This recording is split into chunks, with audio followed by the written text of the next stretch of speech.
All right, so this piece should look fairly familiar, except for what's happening here. So we have our state variable Q. I'll call it Q here in the event graph. In the code, I'll spell it out. So the problem is that we need to initialize it, and we don't know until it's kind of done how we're going to basically do that. So the run, we're going to start by just emptying everything out, just making sure that the Q has nothing in it. Now this Q is going to be a list of things. Conceptually, though, it's like an array. So in the event graph, it's going to be depicted as an array. So this says that, okay, we're going to schedule an init. So the first one is going to be 0. And so what this does is the Q0 is going to add a new tree set. And then notice I haven't put the little angles in. Again, in the code, obviously, we're going to do that. So again, when moving from an event graph to the code, you don't necessarily do it literally, but you do it, well, you do it in a millennials literally. So you do it figuratively.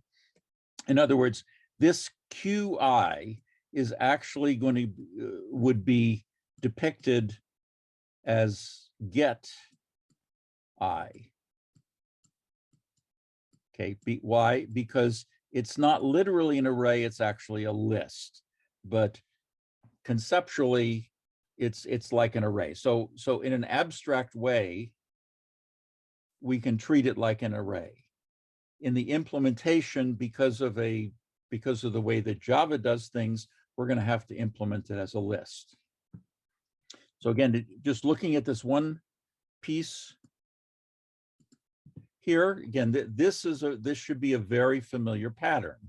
This is the event graph for loop, and this is how we initialize something. Now this init event is going to happen n times, and the index is going to run from 0 through n-1.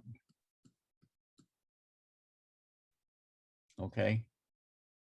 So now if you haven't thought this through, I mean, sometimes if you think about this, you'll wonder why this is less than n-1. When we write a for loop in code, it's strictly less than n. But for the way that event graphs work, we have to do it this way. So I encourage you to convince yourself that this is in fact the correct thing, and not just n.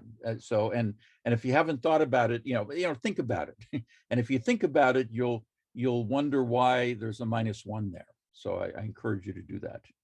Anyway, so the init event is going to happen n-1 times. And now here, unlike some of the other situations, like in the transfer line itself, you're not going to be scheduling anything. I mean, that's just going to be a plain old init that doesn't do anything. For this particular model, just to illustrate it, what I had it do was I had it add, for each init event, it's going to schedule an add event with the same argument as what the init had. So this I that init was called with gets passed via the scheduling edge to the argument on the add method. And what does the add method do? It's just, all it's going to do is just going to add a new entity to the ith queue, to the ith sorted set. And then it's going to schedule another one. Actually, this should be T sub A sub I here. I'll fix that and upload it. Yeah. So each of, or no, I'm sorry. I think for this particular one, I had them all use the same one. So actually that's kind of accurate. Strictly speaking, this should probably be a separate one. But again, I just wanted to illustrate what is going on here. Okay, so this is, so when we look at the code, this is going to be how we add something to it. So that should be fairly straightforward. And then here, this is it's going to delay a little bit, and then it's going to remove. Which one is it going to remove again? Look, how does it know which I to pass? Because somebody told the add event, so it passes it to the remove event with the delay of this T sub R, and then that I there gets passed to the remove event as its argument. And then what that does is that pops the top entity from this ith queue. Okay, so this is kind of the critical thing. And now in the event graph, we say pop because pop is kind of a traditional way of doing it. In the Java implementation, there's no pop. We have to actually do this little dance where we get a reference to the first one and then remove that one. Okay, so this is the event graph, and this is the code. Okay, so let's look at the code here. All right, so I called it array of queues because this is just illustrating how to do this particular piece. And again, this has been pushed, so you can pull it in yours. So, okay, what do we have? We have this number. This is what we were calling n.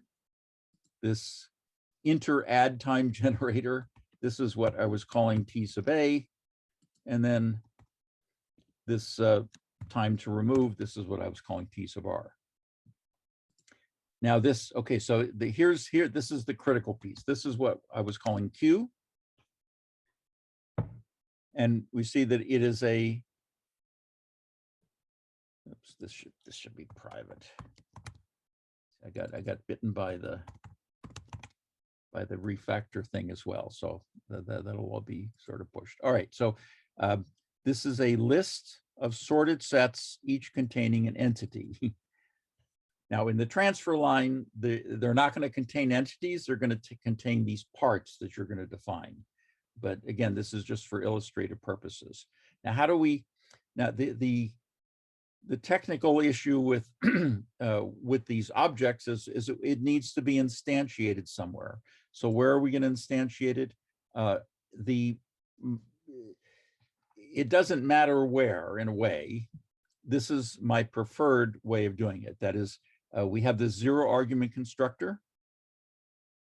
And if we make sure that that's always called, then we can make sure that this is at least instantiated.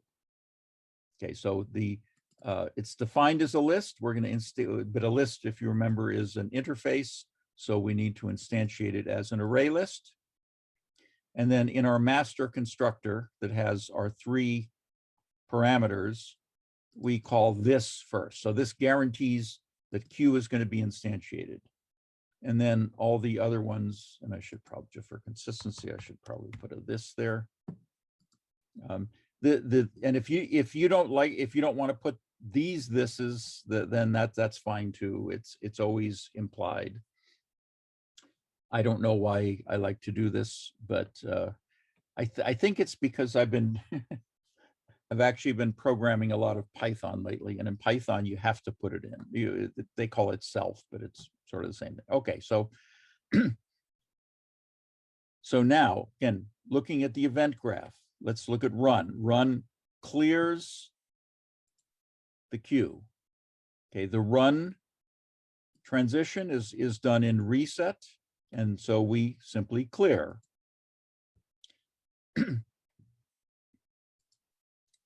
Run schedules init with a parameter of 0. So I wait delay init, a delay of 0. Here's my parameter, and I give it a high priority. That's not strictly necessary.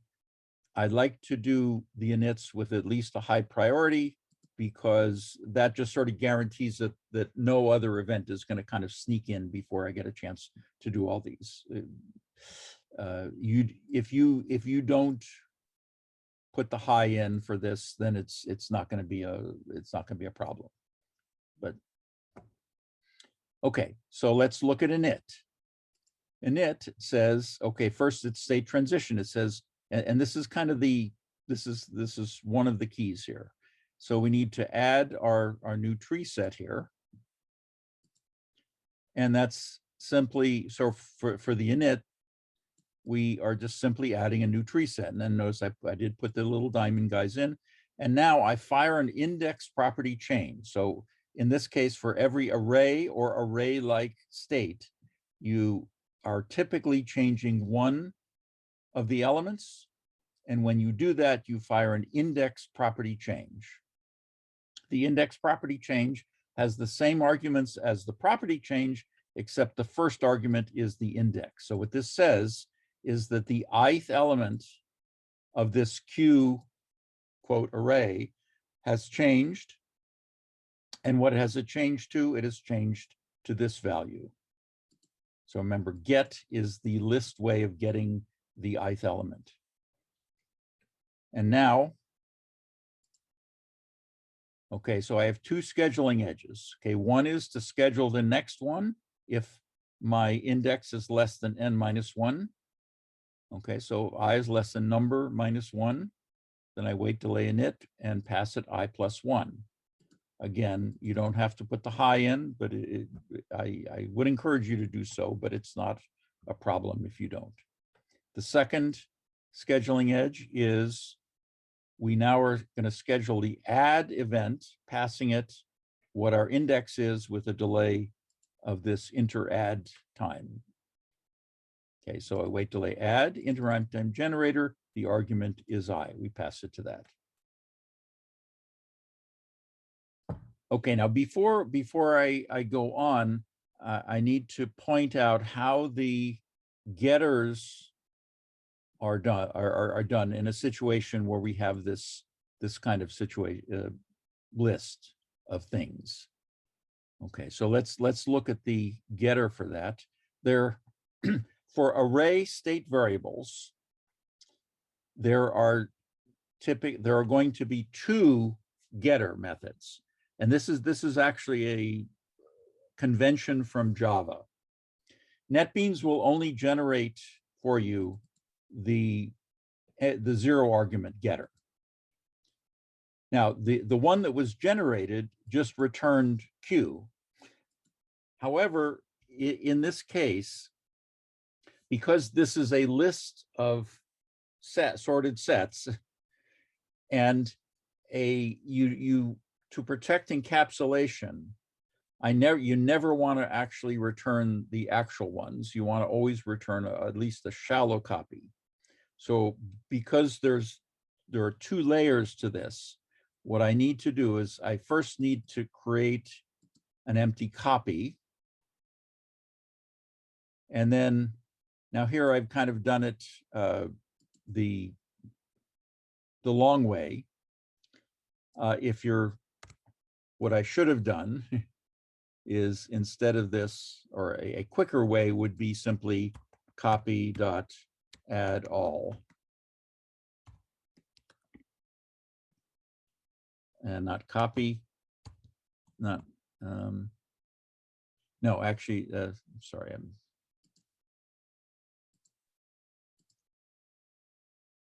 don't want to do that. Yeah, actually, the add all wouldn't work because, see, the add all would still add the actual sorted sets. So there was a reason why I did this way. So now I just go through all the elements of the queue and I add a copy of that. So this is a deeper copy than what we usually do. So this is important to preserve encapsulation. But this second piece here is equally important. So for array state variables, and this will be the case in the transfer line, you also have a getter that has an argument that's the index of the thing that you're getting. And this has to be written by hand. NetBeans won't generate it for you. So I have it's a get Q with an index, and now it returns not the list, but the contents of it, the sorted set, and I return a copy of it again. So how do I do that? I get the element, the index element of the queue, and then return a copy of that. Okay, so that's important because over here, when we start to add, that's the constructor that I use to get my old value. So here, when I'm implementing this method right here. So the event graph says QI add, and then in this case, new entity. So QI is going to be Q get the index. So here's the state transition right here on line 108. So I get the index of the add argument, and then I add, in this case, a new entity to it. Now in the transfer line, there's going to be like an arrival type event, and the argument is going to be the part entity itself. And so you would use that. But again, this is just to show how to use a list of sorted sets. So my old value is I use the getter because that's going to return a copy. I make the state transition, and now I fire the index property change, and I give the index, the name, the old value, and then the new value is going to be also calling that getter. Okay. And so now here are the two scheduling edges I have from add. So one, I just schedule another add, and then I schedule a remove. And so what does remove do? Remove just sort of, this is where, again, remove says QI pop, but, okay, so now how do I do that? Well, okay, first I get the old value, again, using the int argument getter. Then I get the first one, and then that's the one that I remove. And you need to make sure you remove it from the actual queue, not from the one that you use get. That's something that can go wrong. And then I fire the index property change. So that's the one. And so now to run it, fairly straightforward. We got a random, I have my random variates and numbers. So here I'll just do it for 3. And then, so here I instantiate it, and then I print it, always print it, just to make sure that you're passing the parameters through. And then for this, I'm just going to run it in verbose mode. So I'm going to have a simple property dumper to add, run the event list in verbose mode. And here I'm going to, okay, now this is how to stop on the events. I'm going to stop on 20 add events. And because the add has an argument that's an integer, I have integer class to do that. Okay, so when I run this, what this is going to look like is, come on, give me a. Okay, so first of all, I verify that my parameters are passed. Now here's run, it's scheduling, here's my first init. And then here's my index property change. It says the 0th element of Q is an empty set. The first element of Q is an empty set. The second index of Q is an empty set. So those are the 3. And now see, and this is something that's important to understand the way that discrete event simulation works. These add events were scheduled, first the 0, 1, then the 1, and then the 2. But then notice the order that they're happening. The add 1 is actually the first one that's going to occur.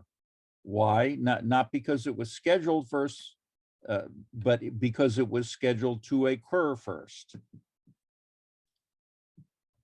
Okay, so these are the result of the firing the index property change. So here's my add event with an argument of 1.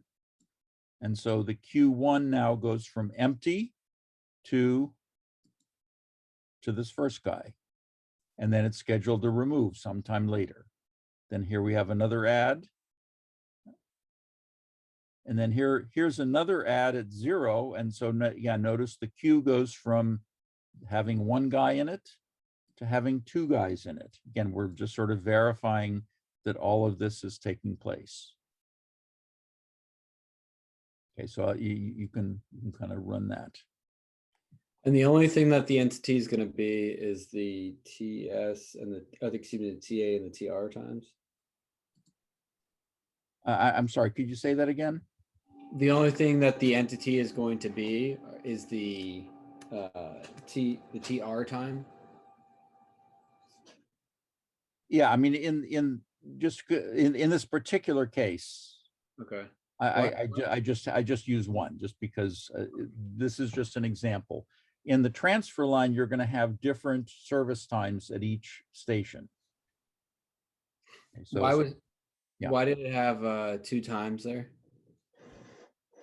Is that for here? No, in the code, in the In the printout, code. in the output, in the bottom when it says like entity 3. Oh, what are these 2 times? That's yeah. That's TR. What they are the first one is the time that the entity was created, and the second is its timestamp.